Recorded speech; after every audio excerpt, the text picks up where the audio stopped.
All right, so I'm here with Ryan today, and we're going to take a look at one of the other features of version 0.24, and that's going to be sleep mode. So let's go ahead and take a look at what's different with sleep mode. So what do you got for us today, Ryan? Okay, so there was a great demo done by Sam on v23 sleep mode.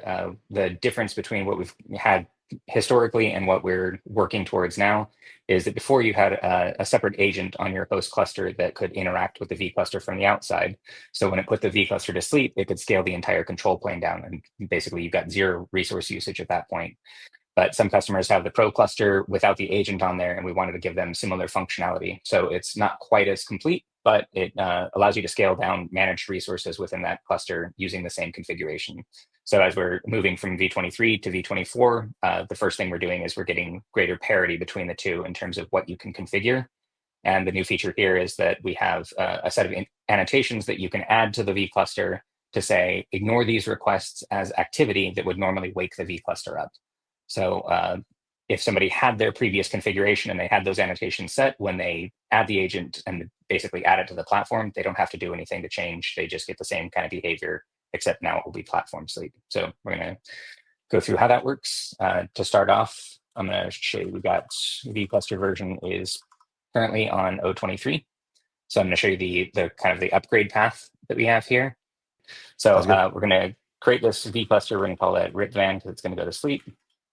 And we're going to pass these values that, I say create,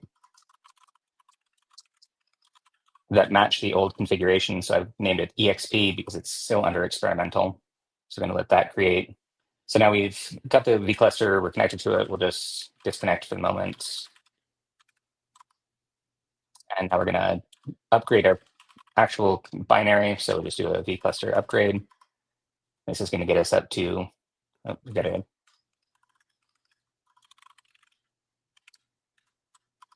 up to the v24 that we're using now. And now if we try to create and we'll upgrade, but we don't pass any values to it, you get this helpful little message that says an experimental feature you were using has been promoted, and this is what you need to do to update it. So if you want to proceed, what's going to happen is Helm is going to not know what these values are, so it basically throws out your sleep mode config, but it proceeds with the upgrade, so you do get the upgraded cluster. It's just letting you know that might happen.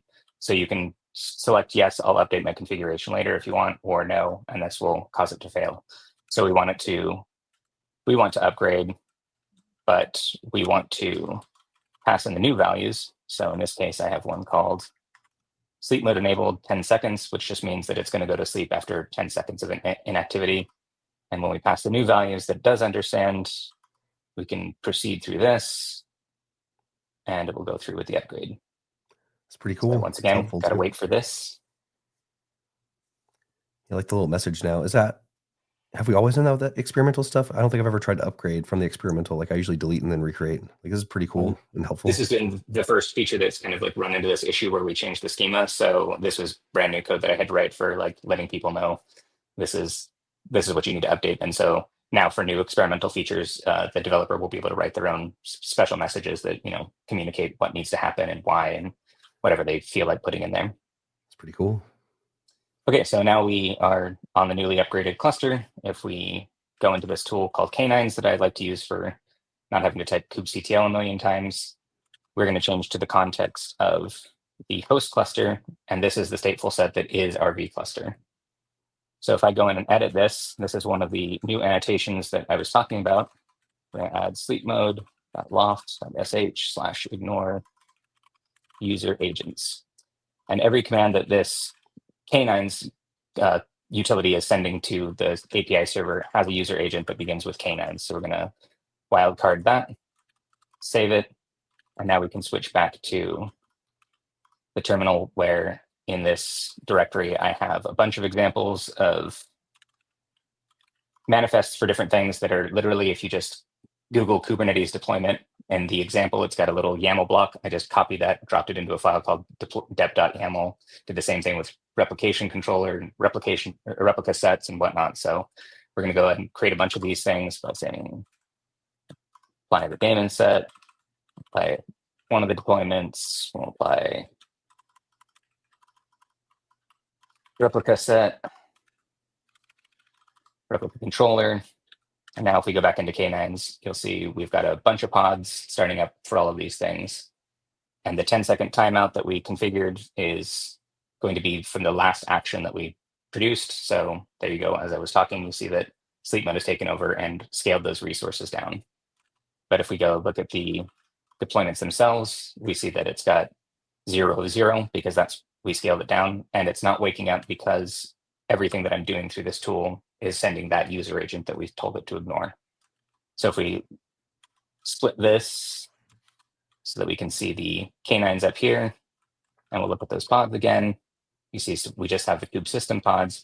But if we try to do, say, okay, get pods, that counts as activity against the cluster that's not being ignored. So that triggers it to wake up and everything gets scaled back up to what it was before. Just like ignore stuff like Argo too, if you want, right? Like, because if you want to hook it up to Argo to deploy stuff, but like Argo is always going to be pulling it, you could ignore that too. Yep, you can ignore any of those types of things that might be like heartbeats or random other processes that you don't necessarily want it to wake up. Say you've configured it with a cron schedule to go to sleep every Friday at 5 p.m. because nobody's going to be using it over the weekend. You don't want some random process to wake it up.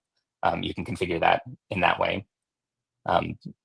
Figure will show maybe one or two more of these annotations. Another way that you can wake the cluster is if you've got an ingress set up, which let me make sure that I do at the moment, set up the ingress controller on the host cluster. I should say, I don't know if I've pre-set it up. Okay, yep, so that's already up there. If we go back to our virtual cluster, and one of the other manifests that I have there is this one that creates a new namespace called bar, and it creates an ingress that maps to backend.local/bar or something like that. I forget, but we'll apply that. And then we'll start watching with this curl command, and you'll see that it starts off as 404, and then we start getting back this response, which is just the name of the pod. It's just a show of the ingress. But still, we're using this for development, not production. Really, don't use this for production. It's not Knative. It's not scaled to 0 for quick interactions, right? Like, right. Yeah. This is primarily for pre-production use cases. It's like if you have a dev team that you want to, set up some little experiment where they stand up a cluster, but you don't need it running all the time and you don't want to forget about it. You can just set these configuration options. And if it's idle for 90 minutes or a full day or something along those lines, then it will shut itself down. But the thing I was showing before when I did say like a kget pods, that is Kubernetes API access. That's you're trying to access the cluster through kubectl or something along those lines, another client. And that counts as activity to wake it up. But if you have ingresses set up, let me show you this configuration here, the one that we're using for this. We see that we have sync to host ingresses. So when I created that ingress in the vCluster, it got synced to the host, and that also is allowed to go to sleep, where it does some fancy stuff behind the scenes of rewriting endpoints and whatnot, so that using the Nginx mirror target, it can wake the cluster back up. If I try to curl that endpoint, you'll see that it starts to wake things back up. Then it's a 503 while it's coming up, and then now the cluster's back up. So you can configure it that way. And there are also annotations that you can find in the docs that allow you to disable that as well. You can say ignore ingress wake. Each one describes what they do. And I guess just for good measure, we'll show one more, which is, go into here, go back to, actually, this is getting a little cramped. We'll close this window down. Going back to the host cluster again, we're going back to the stateful set. We're editing this, and we're adding ignore resources.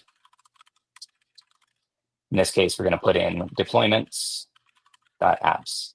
And so this is saying that we can create pods, we can create replica sets, we can create all these other things, we can delete them and update them and all that, and those will wake the cluster. But specifically, if you do any operations that deal with deployments, then that won't wake the cluster. So we'll jump back to our vCluster context, go here, and if we say, okay, get,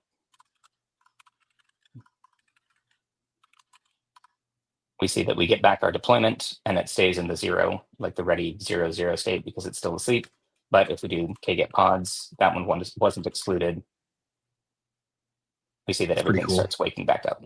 So you can very fine tune this. Maybe you have an automated process that over the weekend resets all of your deployments so that they're ready for whatever work you have to do on Monday. Then you can say, exclude that. We don't want it waking up over the weekend, but all the other operations mean that somebody might have, logged in to try to actually do something on a cluster. Those should wake things up. And you'll find all the annotations in the description of the video. All right, thank you, Ryan. Thanks for the demos. This is awesome.